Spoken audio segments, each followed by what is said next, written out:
నమస్కారాలు.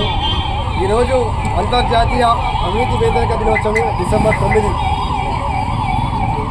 ప్రపంచ స్థాయిలో అవినీతిని అంతమొందించేందుకు 2003లో ఐక్యరాజ్య సమితి ప్రపంచంలో ఉన్న అన్ని దేశాలను కలిపి అవినీతిని అంతమొందించేందుకు డిసెంబర్ 9న ఈ అవినీతిని వ్యతిరేక దినోత్సవాన్ని జరుపుకోవాలని నిర్ణయించారు. మరి ఏ దేశం కూడా ప్రపంచ స్థాయిలో చూస్తే అవినీతిని అంతమొందించేందుకు ఒక్క దేశం కూడా ముందుకు రావడం లేదు. అందులో భారతదేశం కూడా ఉంది. ఈ భారతదేశానికి స్వతంత్రం వచ్చి 78 ఏళ్ళు అవుతుంది. కానీ ఆ స్థాయిలో 75% అవినీతి పెరిగిపోతుంది. అభివృద్ధిలో కాకుండా అవినీతిలో ముందుంటుంది.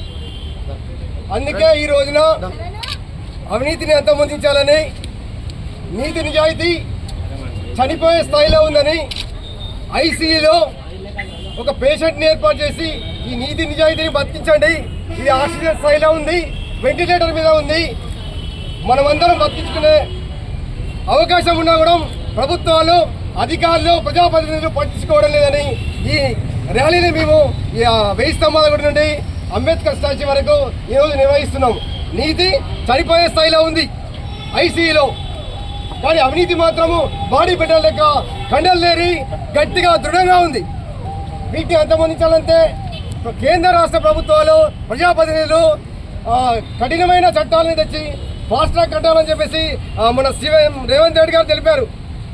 ఏది డ్రగ్స్ పైన, సైబర్ క్రైమ్ పైన మేము ఫాస్ట్ ట్రాక్ కోర్టులు ఏర్పాటు చేసి త్వరగా కేసులు పరిష్కరిస్తామని, ఈ అవినీతి కేసులు కూడా ఏసీబీ పట్టించిన కేసులు కూడా ఫాస్ట్ ట్రాక్ కోర్టులు ఏర్పాటు చేసి త్వరగా వాళ్ళకి శిక్షణ పడే విధంగా చేయాలి. ఈరోజు డిసెంబర్ 9న భారతదేశంలో ముఖ్యమైన రోజు. తెలంగాణ రాష్ట్రాన్ని ప్రారంభించాలని చెప్పి సోనియా గాంధీ డిసెంబర్ 9న 2003లో ప్రకటించారు. అది 11:30కి. అదేవిధంగా ఏఐసిసి అధ్యక్ష సోనియా గాంధీ గారి జన్మదినం కూడా ఈరోజు డిసెంబర్ 9నే. అదే కాంగ్రెస్ ప్రభుత్వము తెలంగాణ రాష్ట్రంలో ఉంది కాబట్టి ఈ రాష్ట్ర ప్రభుత్వము ఈ అవినీతి వ్యతిరేక దినాన్ని అధికారికంగా నిర్వహించాలి. అంటే ర్యాలీలు మాత్రమే చేస్తుంది, వ్యాసాల పోటీలు మాత్రమే పెడుతుంది.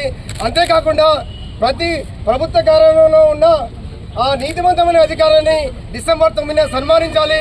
అదేవిధంగా ఏ పౌరుడైతే అవినీతి వ్యతిరేకంగా పోరాడతాడో ఆ పౌరుని నగదు రూపంలో లేదా సత్కరించి బహుళ కార్యక్రమం అతను ప్రోత్సహించినట్టుంటుంది, అవినీతిని అంతమొందించినట్టుంటుంది. అదేవిధంగా రాష్ట్రంలో ఈరోజు అసెంబ్లీలో సమావేశాలు ఈరోజే ప్రారంభమవుతున్నది. అసెంబ్లీలో తెలంగాణ తల్లి విగ్రహం కూడా ఈరోజే ప్రారంభిస్తున్నారు ముఖ్యమంత్రి గారు. తెలంగాణ తల్లి సాక్షి. ఇక తెలంగాణ రాష్ట్రంలో ఎన్నుకున్న ఎమ్మెల్యేలు, మీ మంత్రులు అందరూ కలిసి అదే తెలంగాణ తల్లి విగ్రహం ముందు మీరు ప్రతిజ్ఞ చేయాల్సి ఉంటుంది. ఏమని? నేను అవినీతికి పాల్పడను, నేను ప్రోత్సహించను, నేను సహించను. అలాంటప్పుడు మన రాష్ట్రం దేశంలోనే ఆదర్శంగా అవుతుంది అవినీతి అంతమొందించడంలో.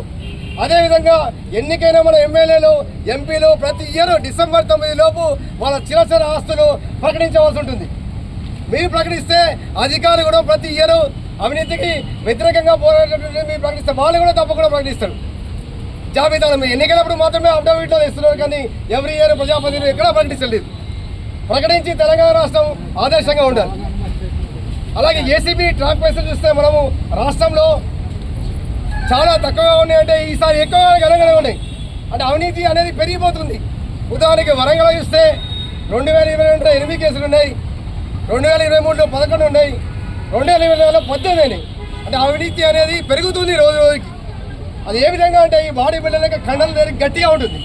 నీతి అనేది ఐసీలో చనిపోయే స్థాయికి వచ్చింది. దాన్ని ఆక్సిజన్ ఇచ్చి బతికించే స్థాయి ప్రభుత్వం అనేది, ప్రజాప్రతినిధి, అధికారులది, పౌరులది కూడా ఉంది. అంటే ఏసీబీ ఏ స్థాయిలో ఉంది అంటే టెక్నాలజీ అనేది, భారతదేశం స్వతంత్రం వచ్చిన తర్వాత టెక్నాలజీ పెరిగింది. అవినీతి చేసేవాడు లంచగొండి అధికారి ఒక్కొక్క డిఫరెంట్ స్థాయిలో లంచం తీసుకుంటాడు. ఒకడు ఫోన్పే ద్వారా తీసుకుంటాడు, ఒకటి గూగుల్ పే తీసుకుంటాడు, ఇంకోటి బస్సు రూపంగా తీసుకుంటాడు, ఇంకోటి ఆస్తి రూపంగా తీసుకుంటాడు. కానీ ఏసీబీ డిపార్ట్మెంట్ మాత్రం మన రాష్ట్రంలో ఇస్తే ఏ విధంగా ఉందంటే 1988లో అవినీతి నిరోధక చట్టం వచ్చింది. అప్పుడు నోట్ల కళలు కూర్చారు, 2024 కూడా లోట కలర్ పూస్తున్నారు. అంటే టెక్నాలజీ పెరుగుతుంది, అధికారులు టెక్నాలజీ యూజ్ చేసుకోవాలి. కానీ అప్పుడు నోట్లు పూసిండు, ఇప్పుడు అదే నోట్లు పూస్తున్నారు. టెక్నాలజీ వినియోగించుకొని అవినీతి అధికారులని అంతమొందించేందుకు టెక్నాలజీని ఉపయోగించి ఎక్కువ సంఖ్యలో ఏసీబీ డ్రాప్ చేయొచ్చు. అంటే మన రాష్ట్రంలో చూస్తే 100 ఫోన్ చేస్తే ఎంబడే పోలీస్ అధికారులు వస్తున్నారు, 188 ఫోన్ చేస్తే ఎంబడే వైద్య అధికారులు అంబులెన్స్ వస్తుంది.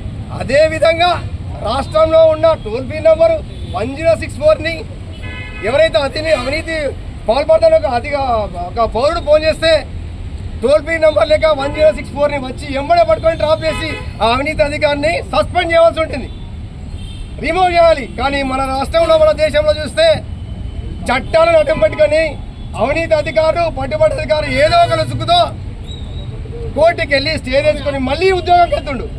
ఒక తహసీల్దార్ అధికారి పట్టుబడితే అతను ఆడియో ప్రమోషన్ వస్తుంది. కానీ మన రాష్ట్రంలో దేశంలో డిమోషన్ అనేది లేదు. నువ్వు డిమోషన్ చేయడం వల్లే, రిమూవ్ చేయడం వల్లే, కానీ పనిష్మెంట్ కూడా లేదు. ఒక అధికారిని ఎంఆర్ఓ పట్టుబడితే అతన్ని అదే కార్యాలయంలో పనిష్మెంట్గా బాత్రూమ్ ఊడిపోయండి, టేబుల్ ఊడిపోయండి, సీపర్గా పెట్టండి, ఒక నెల వాళ్ళు ఎందుకు మాత్రం చూస్తాం. ఖచ్చితంగా మాత్రం పనిష్మెంట్ అనేది లేదు. ప్రమోషన్ చేసి వాళ్ళకు రాజమర్యాదలు చేస్తున్నాడు ఈ రాష్ట్రంలో. అది ప్రజాధనాన్ని దుర్వినియోగం చేస్తున్నాడు. అలా కాకుండా పనిష్మెంట్ ఇచ్చే విధంగా కూడా ఈ రాష్ట్ర ప్రభుత్వము ఆలోచించాలి. ఒకప్పుడు రాష్ట్రంలో చూస్తే 1000 రూపాయలు మాత్రమే తీసుకున్నాడు, ఇప్పుడు 1 కోటి రూపాయలు తీసుకుంటున్నాడు. లక్షలు కాదు 1 కోటి రూపాయలు తీసుకున్నాడు. అదేవిధంగా ఆడవారితో సమానంగా మగవారి